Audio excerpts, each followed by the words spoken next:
down, shake.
మా సమస్యలు అతర్కేతమైన మాట ఇట్లాంటి ఇబ్బందులతో మరి సామాన్య పరిస్థితుల్లో మేము అర్థం చేసుకోవచ్చు.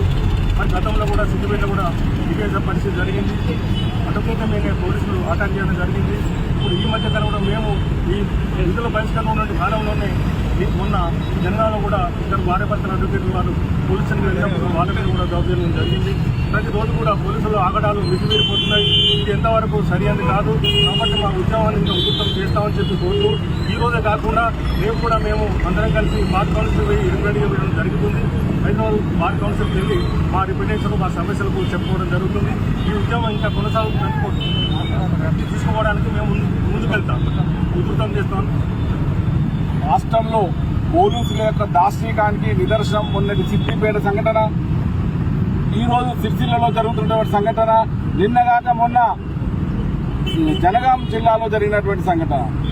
ఎక్కడ చూసినా కూడా న్యాయవాదుల మీద పోలీసుల యొక్క దార్శనికం పెరుగుకుంటూ పోతుంది. దీన్ని ప్రశ్నించే తత్వం న్యాయవాదుల్లో ఉన్నది కాబట్టే ఈరోజు అందరం రోడ్డు మీదకి రావడం జరిగింది. రాష్ట్ర వ్యాప్తంగా దీన్ని నిరసన కార్యక్రమం తెలియజేయడానికి రేపు మేము బార్ కౌన్సిల్ ఆఫ్ తెలంగాణకు వెళ్లి రిప్రజెంటేషన్ ఇవ్వడం జరుగుతుంది. ఈ ఉద్యమాన్ని పూర్తి స్థాయిలో పోలీసులపై చర్యలు తీసుకునేంత వరకు రాష్ట్ర వ్యాప్త ఉద్యమంగా తీసుకెళ్తామని చెప్పి రేపటి నుండి అన్ని జిల్లాలకు సంబంధించిన న్యాయవాదులు కూడా బార్ అసోసియేషన్ ఫెడరేషన్ ద్వారా ఒక నిర్ణయం తీసుకుని తీవ్ర స్థాయిలో దీన్ని ప్రతిఘటిస్తారని చెప్పి తెలియజేస్తారు. ఇప్పటికి కూడా ఇక్కడ ఉన్నటువంటి పోలీసుల దగ్గర ఎలాంటి స్పందన లేదు. మాట్లాడితే ఇంకా వాళ్ళే ఉంటాయి. ఏంటంటే పోలీసు ఆర్డర్, కోర్టు ఆర్డర్ల కంటే పోలీసు ఆర్డర్లదే ఎక్కువ అనే రీతిలో వాళ్ళ ప్రవర్తన ఉంది. కాబట్టి దీన్ని ఖచ్చితంగా ఖండిస్తున్నాం.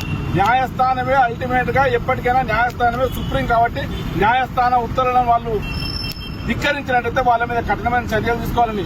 మరొక విషయం ఏంటంటే ఇప్పటి వరకు జరిగిన ఎన్ని పోలీస్ కేసులు అయితే అయినాయో, ఏ వ్యక్తుల మీద పోలీసులు అక్రమ కేసులు పెట్టిరో ఆ పోలీసుల మీద మేము రేపు పొద్దున మా కోర్టులలో ప్రైవేట్ కంప్లైంట్ ఫైల్ చేస్తున్నాం.